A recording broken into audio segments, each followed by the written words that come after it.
প্ৰতিবাদে অকল আপোনালোককে চুই যোৱা নাই, সমগ্ৰ নগাঁওখনৰ লগতে সমগ্ৰ অসমৰ প্ৰতি ঘৰ গৃহস্থীক, প্ৰতি ঘৰ যি মাতৃক ভাল পায়, নিজৰ ভনীক ভাল পায়, নিজৰ দেশক ভাল পায়, প্ৰত্যেক ঘৰ মানুহক চুই গৈছে। আৰু সেইকাৰণে আপোনালোকৰ এই প্ৰতিবাদ নহয়, আমাৰ সমগ্ৰ নগাঁৱৰ প্ৰতিবাদ, সমগ্ৰ অসমৰ প্ৰতিবাদ, নাৰীৰ বিৰুদ্ধে হোৱা অত্যাচাৰৰ এয়া মুকলি প্ৰতিবাদ। আৰু নাৰীৰ বিৰুদ্ধে হ'বলগীয়া ভৱিষ্যতে হ'বলগীয়া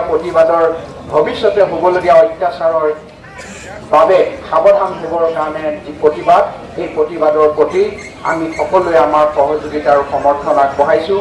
আজি মহিলা সমাজ যোৱাকালি দিনটো ইয়াত নিজৰ ঘৰ দুৱাৰ, ঘৰ সংসাৰ সকলো এৰি ওলাই আহিছে। আজি ওলাই আহিছে, কাইলৈ ওলাই আহিব, কিন্তু সদায় এনেকৈ ওলাই আহি প্ৰতিবাদ কৰাটো সম্ভৱপৰ নহয়। সেইকাৰণে সময় থাকোঁতে প্ৰশাসনে কঠোৰতম ব্যৱস্থা লৈ বাকী 2জন দোষীক কৰায়ত্ব কৰিবলৈ সকলো ধৰণৰ পদক্ষেপ ল'ব লাগে। সেই দাবী আমি অসম গণ পৰিষদৰ পৰা চৰকাৰলৈ ৰাখিছোঁ আৰু প্ৰশাসনলৈ ৰাখিছোঁ। আমি ইয়ালৈ আহোঁতেও নগাঁও জিলাৰ আৰক্ষী অধীক্ষক মহোদয়ৰ লগত কথা পাতিছোঁ, তেওঁ থানাতে বহি আছে। আমি কৈছোঁ যে আমি দলৰ পৰা আহিছোঁ, এই 2জনৰ ব্যৱস্থা অতি সোনকালে হ'ব লাগে আৰু তেওঁলোকক কঠোৰতম শাস্তি দিয়ক, যাতে দৃষ্টান্তমূলক শাস্তি, ৰাজহুৱা শাস্তিৰ ফলত তেনেকুৱা বেয়া কাম কৰিবলৈ কোনো প্ৰজন্ম আগবাঢ়ি নাহে, কোনো দ্বিতীয় চাম আগবাঢ়ি যাতে আহিব নোৱাৰে, তাৰ ব্যৱস্থা প্ৰশাসনে ল'ব লাগিব। আজি ঘটনা হয়, ৰাইজ সজাগ হয়, সাংবাদিকসকল সজাগ হয়, আমি সকলো সজাগ হওঁ আৰু কেইদিনমান পিছত ঘটনাবিলাক তল পৰে, কাৰণ মানুহৰ কৰ্মব্যস্ততাৰ কাৰণে কথাবিলাক তল পৰে।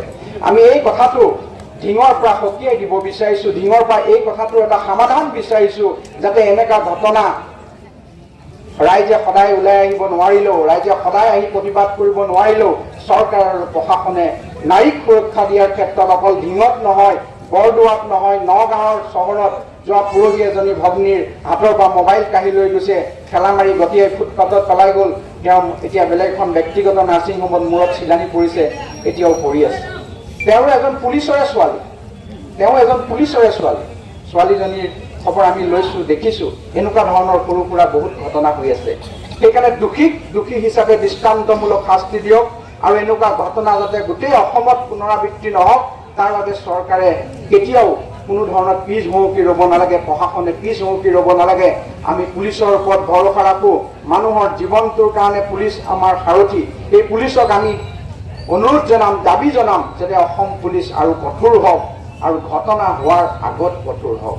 ঘটনা হোৱাৰ পিছত বহুত আমি হেৰুৱাবলগীয়া হয়, সন্মান হেৰুৱাবলগীয়া হয়, জীৱন হেৰুৱাবলগীয়া হয়, সময় হেৰুৱাবলগীয়া হয়, সেইবিলাক যাতে নহয়।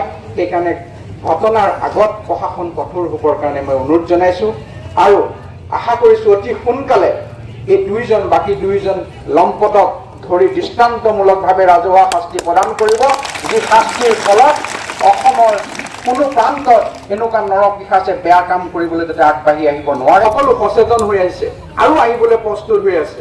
যদি কোনোবাই বেয়া কৰ্ম আৰু কৰিবলৈ বা আঙুলি টুৱাই দেখুৱাবলৈ সাহস কৰে, তেতিয়া সমগ্ৰ অসমৰ ৰাইজ ইয়ালৈ আহিবলৈ প্ৰস্তুত হৈ আছে, সকলোৱে যোগাযোগ কৰি আছে।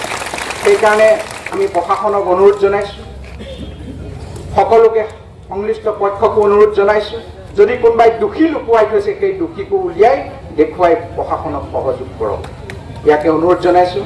আমাৰ এইকেইদিন সাংবাদিক বন্ধুসকলেও যথেষ্ট সহযোগ কৰিছে, এই ঘটনাক পোহৰলৈ আনিছে, আমি তেখেতসকলকো আন্তৰিক ধন্যবাদ জনাইছোঁ।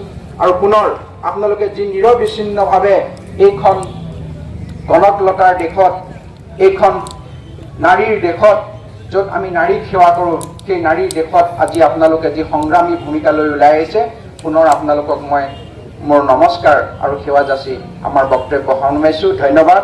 জয় আই অসম।